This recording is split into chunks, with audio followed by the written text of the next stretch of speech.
Pada tahun 1966 di Gedung Militer Angkatan Laut Amerika Serikat, seorang pria bernama Chip Sunday terlihat sedang menonton berita.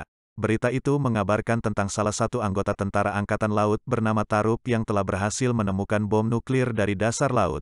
Ia adalah Carr, seorang anggota Angkatan Laut berkulit hitam pertama di Amerika Serikat. Ketika Carr masih kecil, ia tinggal bersama kedua orang tuanya di sebuah desa terpencil. Sang ayah bekerja sebagai seorang petani jagung. Melihat ayahnya bekerja keras setiap hari, Carr pun merasa kasihan. Lalu berinisiatif membantu ayahnya. Awalnya ayah Carr tidak mengizinkan. Ia mengatakan seharusnya Carr itu fokus belajar dan bermain seperti anak-anak lain. Tapi karena Carr terus memaksa, akhirnya ayahnya mengizinkan untuk membantunya. Beberapa tahun kemudian Carr telah beranjak dewasa. Saat sedang menggarap ladang di kebun, mendadak ibu Carr datang menyuruhnya bersiap-siap. Ternyata hari ini adalah hari keberangkatan Carr untuk mengikuti seleksi pelatihan militer Angkatan Laut Amerika Serikat. Di momen perpisahan mereka, sang ayah meminta Carr berjanji agar jangan pernah kembali ke desa lagi. Walaupun sedih, ayah Carr tetap harus mengucapkan kalimat tersebut. Karena dia ingin Carr bisa fokus bekerja serta menjadi orang sukses di kota, tanpa harus memikirkan keluarganya. Namun ketika sampai di pangkalan militer, bukannya menjadi siswa pelatihan, Carr hanya menjadi tukang memasak saja. Diceritakan pada masa itu, militer Amerika tak mengizinkan orang-orang berkulit hitam untuk bergabung menjadi anggota militer mereka.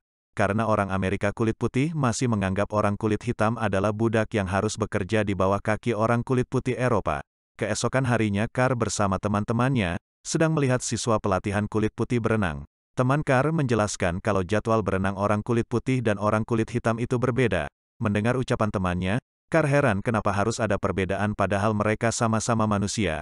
Kemudian Carr lalu nekat untuk memberanikan diri untuk ikut berenang. Dan ketika Carr datang, semua orang di sana langsung menghinanya. Bahkan kapten kapal sampai memerintahkan asistennya untuk mengusir Carr dari laut.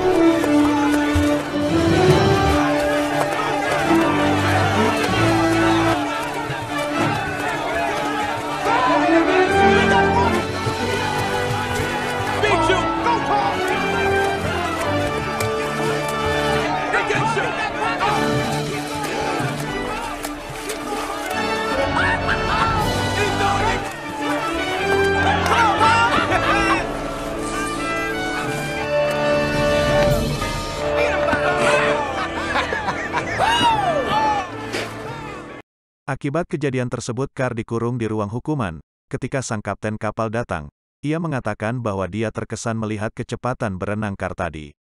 Sang kapten kemudian memasukkannya ke dalam tim perenang penyelamat. Betapa bahagia hati Carr.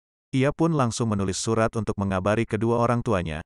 Kemudian keesokan harinya terlihat ada sebuah helikopter jatuh di laut. Di tengah-tengah kepanikan, sang kapten kapal segera memerintahkan seorang penyelam untuk menyelamatkan pilot helikopter tersebut. Setelah lama menunggu, si penyelam akhirnya berhasil keluar.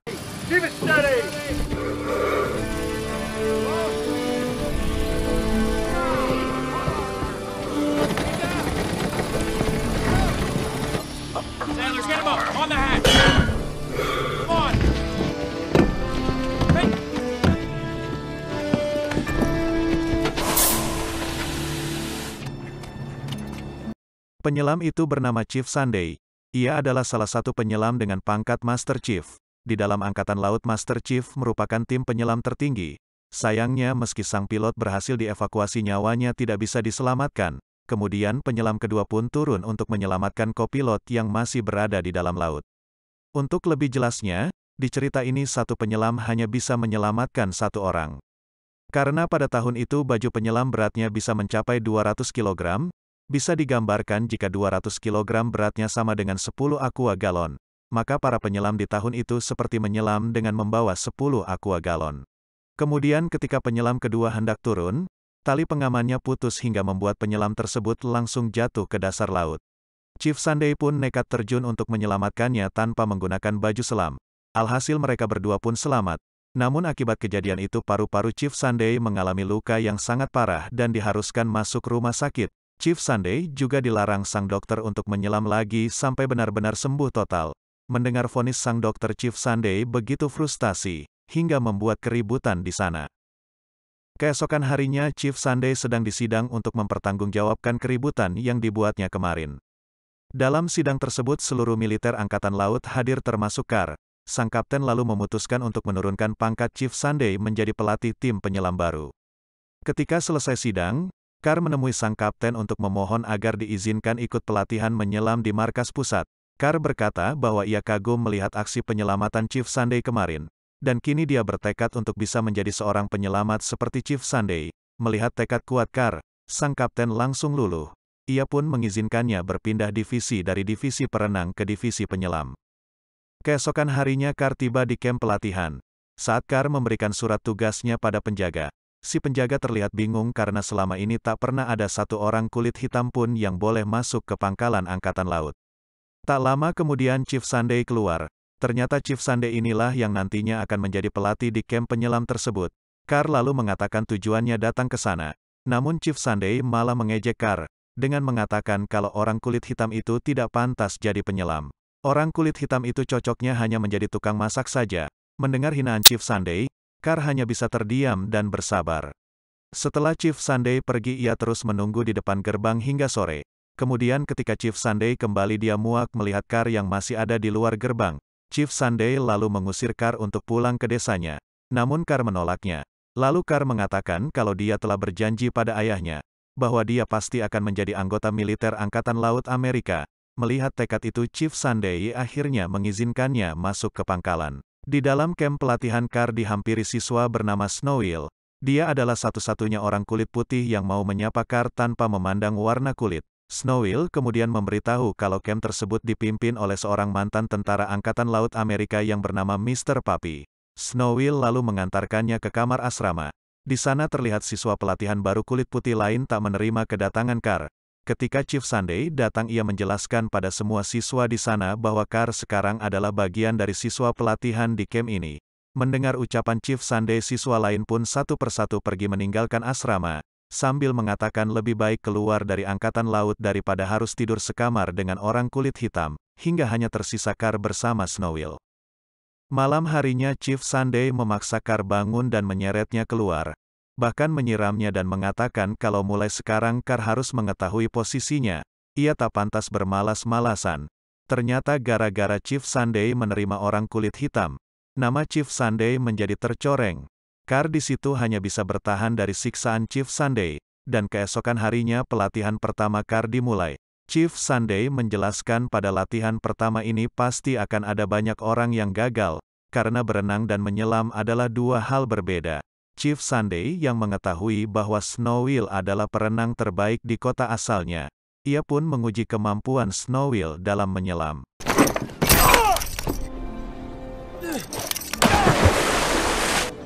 Akibat tak bisa menyelam, Chief Sunday langsung mengeluarkannya dari pelatihan. Akibat tak bisa menyelam, Chief Sunday langsung mengeluarkannya dari pelatihan. Hari demi hari berlalu, Carr bersama siswa lain terus menjalani pelatihan hingga pada saat ujian tertulis tiba. Carr mendapatkan nilai jelek. Petugas memberitahu Carr bila di ujian selanjutnya terdapat nilai jelek lagi, maka dia akan dikeluarkan dari pelatihan. Saat libur semester tiba, Carr memilih pergi ke perpustakaan kota untuk belajar. Di sana Carr bertemu dengan wanita penjaga perpustakaan bernama Jo. Wanita ini adalah seorang mahasiswa jurusan perawat. Namun ketika Carr meminta Jo membimbingnya belajar, Jo pun menolak dan mengatakan kalau pelajaran tentang Angkatan Laut itu sangatlah sulit, serta butuh waktu berbulan-bulan sampai Carr bisa mengerti. Why do you want this so badly? Because they said I couldn't have it. Melihat kegigihan Carr, Jo pun memutuskan membantunya belajar.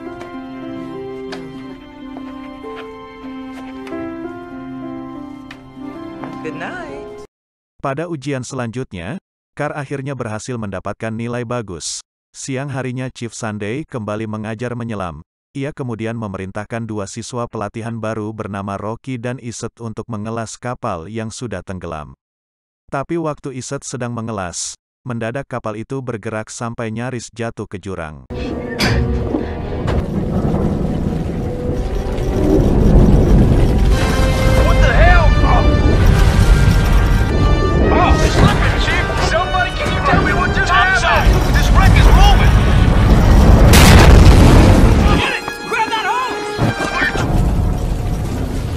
Di Di tengah kepanikan selang udara Iset tersangkut.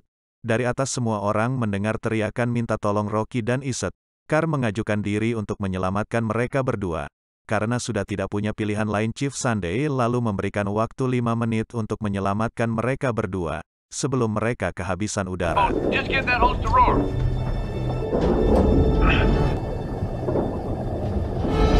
For God's sake! Dive is here. He's got a fresh topside. Try to get him on a fresh hose and out of here fast. Busting those pipes, Chief. Six! What the hell is that, Cookie? It's gonna change you out and you're gonna be walking out of there. Got 5 minutes of air in that suit if he don't For pass. a few minutes, I want you to think of your face, go up and change out, and that boy's dead. He's got a fresh I lung. want you to sing it. I don't know any song. You got the easy. Please. You should breathe in. I wasn't made for. Let me come home now. I want to come home now. I want to quit. Get him out, now! I want to quit. Keep moving, Chief.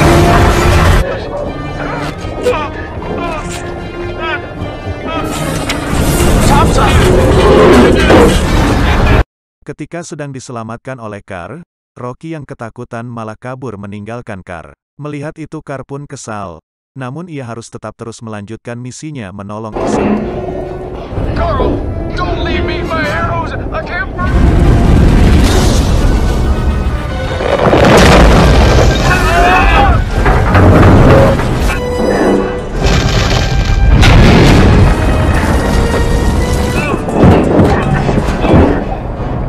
I can't breathe.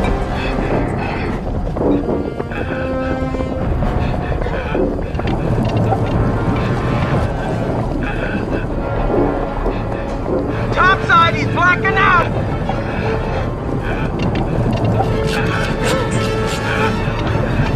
I got this.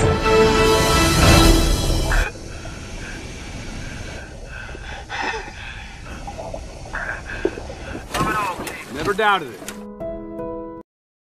Dan setelah kejadian itu Chief Sunday membacakan penghargaan dari Komandan Angkatan Laut. Namun penghargaan tersebut justru malah diberikan kepada Rocky walaupun Carr telah berjasa menyelamatkan nyawa rekannya. Sang komandan tetap tak mau mengakui jasa Carr hanya karena dia berkulit hitam. Para siswa pelatihan lain yang melihat kesabaran Carr pun merasa simpati. Perlahan-lahan mereka mulai mau berteman dengannya. Keesokan harinya Carr menelpon keluarganya yang berada di desa.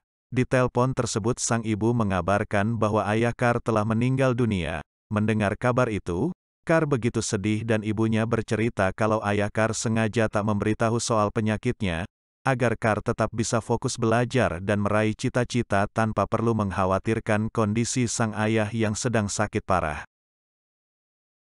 Hingga malam harinya, Carr masih juga tak menyangka ayahnya sekarang telah tiada. Ia lalu teringat Joe yang selalu membantunya setiap ada kesulitan.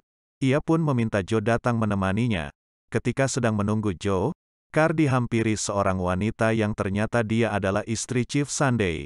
Melihat Carr menangis, wanita tersebut lalu mengatakan bahwa mereka berdua bernasib sama. Saat ini dia juga sedang sedih karena di hari anniversary pernikahan mereka, Chief Sunday justru memilih berpesta bersama rekan-rekannya.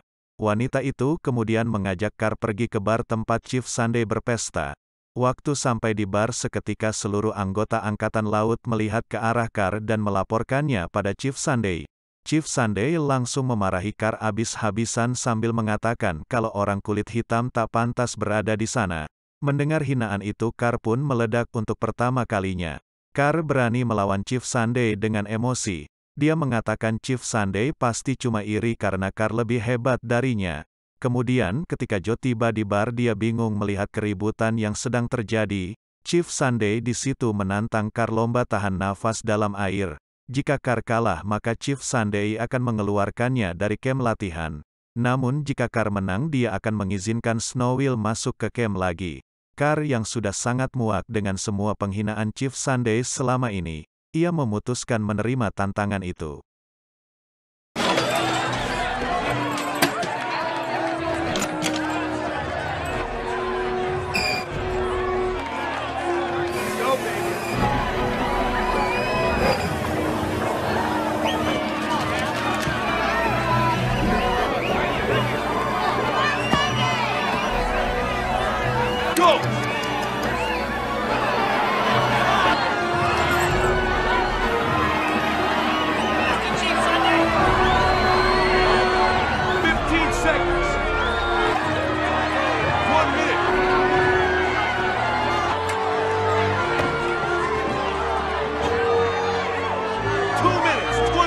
seconds.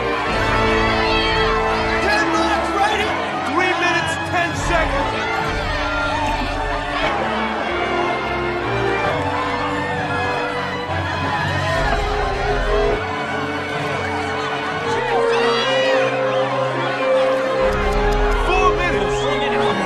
Stop.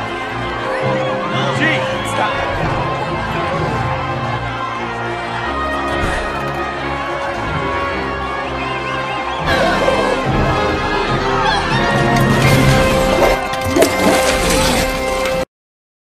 Car pun yang memenangkan lomba tersebut. Selesai pertandingan, Car bingung kenapa Joe tidak ada di mana-mana. Ia pun langsung mengejarnya. Car lalu bertanya kenapa Joe pergi. Joe menjelaskan bahwa alasan dia datang ke sana adalah untuk pamit karena sekarang Joe sudah diterima kerja di luar kota dan akan berangkat besok. Mendengar kabar itu, Car benar-benar kaget. Ia kemudian nekat memberanikan diri melamar Joe saat itu juga. Dan Car berjanji setelah lulus pelatihan nanti, ia pasti akan pergi menemui Joe.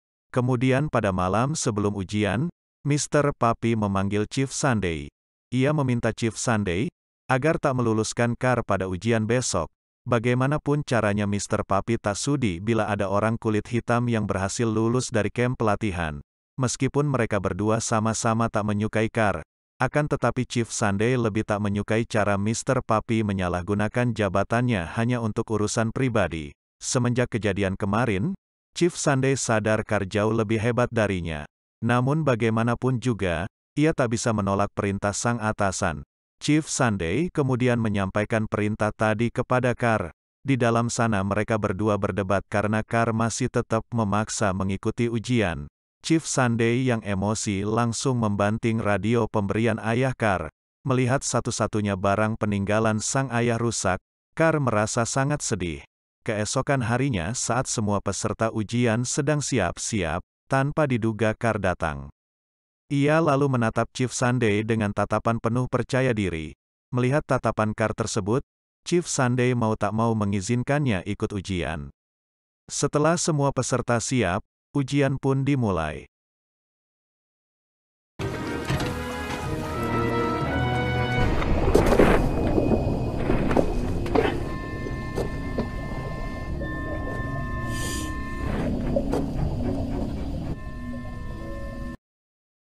Dari atas beberapa orang melemparkan tas berisi perlengkapan ujian ke dalam air.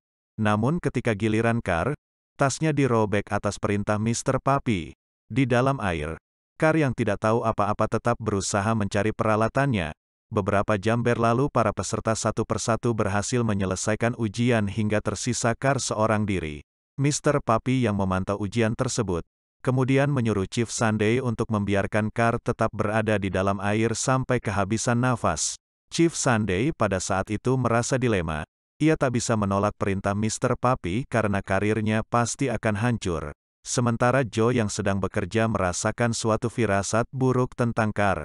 Joe pun bergegas pergi ke tempat ujian berlangsung. Hingga malam hari, Car masih berada di bawah laut. Chief Sunday serta para peserta ujian lain terlihat mulai khawatir. Dari jauh Mr. Puppy terus berteriak agar Chief Sunday tidak menolong Car. Di tengah kebimbangan, Chief Sunday akhirnya memutuskan untuk melawan perintah sang atasan tersebut, dan segera memerintahkan para peserta lain mengangkat Car ke permukaan. Namun saat mereka mencoba menarik Car, tiba-tiba Hold on, please.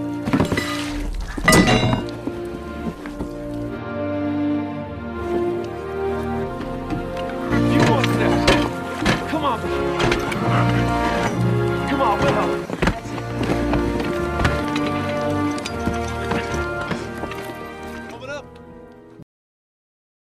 Car dinyatakan lulus. Pada keesokan harinya di acara kelulusan, Snowwheel datang ke camp untuk memberitahu kabar baik dan kabar buruk. Kabar baiknya, pihak Angkatan Laut memperbolehkan Snowwheel ikut pelatihan menyelam lagi.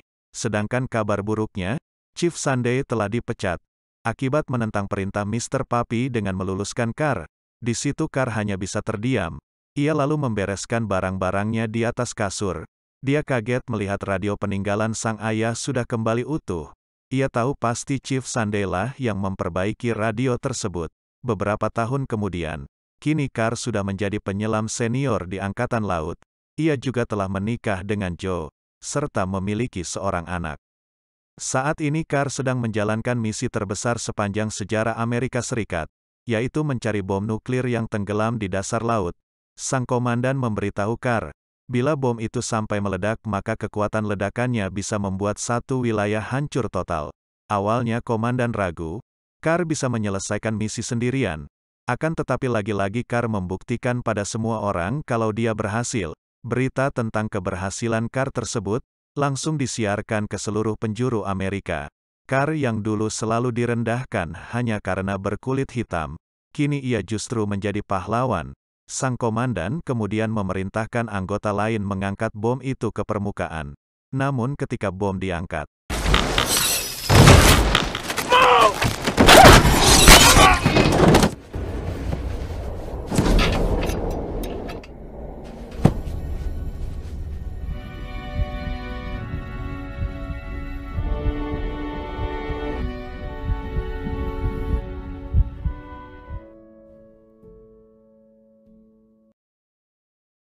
waktu sadar, Carr kaget kenapa dia berada di rumah sakit. Joe lalu memberitahu bahwa akibat insiden kemarin, kaki Carr hampir putus. Carr divonis tak bisa berjalan dengan normal lagi. Mendengar kabar itu Carr benar-benar shock. Ia merasa malu pada sang ayah, karena telah gagal dalam membanggakannya. Di sisi lain, terlihat Chief Sunday yang kini berada di rumah sakit jiwa. Ia mengalami depresi parah, setelah izin menyelamnya dicabut. Keesokan harinya, ketika Chief Sunday sedang duduk sendirian, seorang perawat rumah sakit jiwa memberikannya sebuah koran. Di koran tersebut ia melihat berita tentang kecelakaan Carr kemarin. Sebagai mantan gurunya Chief Sunday merasa harus pergi menemui Carr. Beberapa waktu berlalu, sang komandan bersama asistennya datang menjenguk Carr. Tidak lama kemudian, Kapten Angkatan Laut yang bernama Hanks juga datang. Carr di situ memohon agar diizinkan kembali bertugas bila sudah sembuh nanti. Namun melihat kondisi Carr sekarang, Kapten Hanks dengan berat hati menyatakan bahwa Carr tidak akan pernah bisa menyelam lagi. Mendengar ucapan Kapten Hanks, Carr bukannya sedih. Carr justru menunjukkan sebuah berita koran tentang seorang pilot kebanggaan Angkatan Udara yang hanya memiliki satu kaki. Carr meminta Kapten Hanks memberikannya waktu beberapa minggu untuk membuktikan kalau dia juga mampu menjalankan tugas seperti pilot tersebut, dan menjadi kebanggaan Angkatan Laut. Carr juga meminta dokter untuk mengamputasi kakinya, agar tak mengganggu dalam menjalankan misi. Ketika semua pergi, Joe yang dari tadi mendengar obrolan mereka, ia langsung memarahi Carr, serta menentang keinginannya yang terlalu memaksakan diri. Carr di situ merasa dilema apakah dia harus menyerah pada keadaan dan hidup normal bersama keluarga kecilnya, atau tetap mengejar cita-cita. Setelah membulatkan tekad, Carr memilih untuk mengejar mimpinya lagi. Saat pulih dari operasi, Carr mulai berlatih membiasakan hidup hanya menggunakan satu kaki. Ketika sedang berlatih, Chief Sunday datang. Ia mengatakan bahwa kemarin waktu dia membaca berita tentang Carr, Chief Sunday merasa nasib mereka berdua sama, yaitu sama-sama terpuruk karena tak bisa menyelam lagi. Tapi sebagai mantan gurunya, Chief Sunday mengenal siapa Carr. Di mata Chief Sunday, Carr adalah anak yang pantang menyerah. Ia kemudian berjanji akan mencoba meyakinkan para petinggi Angkatan Laut agar mengizinkan Carr kembali menyelam, dan Chief Sunday juga akan membantunya melewati masa pemulihan.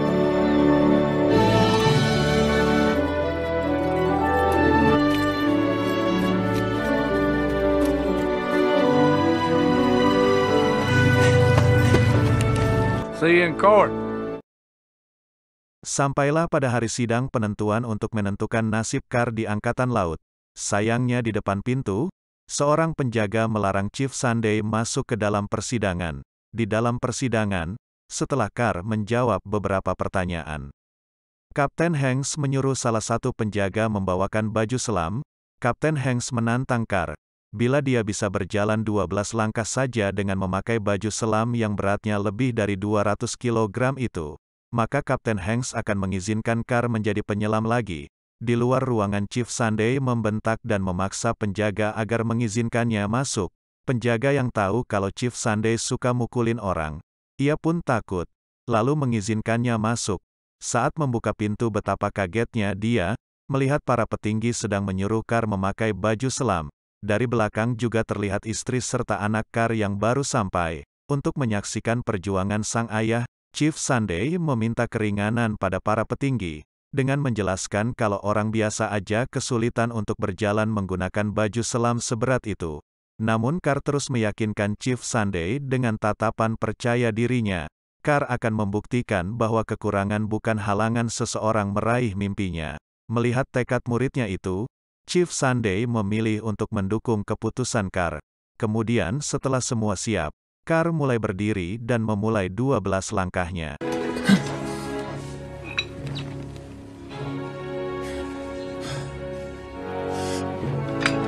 One, two, three,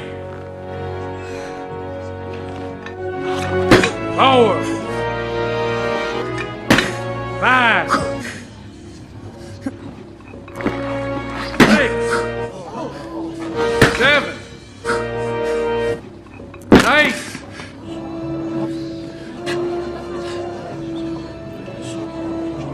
Gentlemen. Please. This is my detail. God damn it, Cookie. I want my 12. Diver, you will disregard.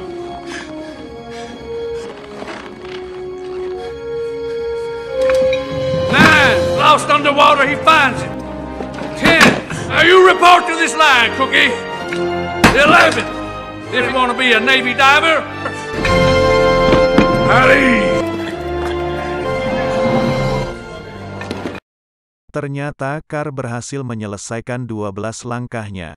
Melihat usaha Carr, Kapten Hanks serta semua petinggi kemudian memutuskan untuk menyetujui Carr bergabung kembali menjadi penyelam Angkatan Laut. Seketika seluruh hadirin pun berdiri bertepuk tangan, karena kagum melihat perjuangan Carr, dan istri serta anaknya langsung menghampiri dan memeluk sang ayah dengan bangga. Di tengah kemeriahan itu, Chief Sunday merasa tugasnya sebagai seorang guru telah selesai. Ia kemudian berjalan pergi lalu memberi hormat terakhir pada murid berkulit hitam yang telah mengajarkannya sebuah pelajaran hidup berharga, yaitu tekad untuk meraih mimpi. Kemudian film pun selesai.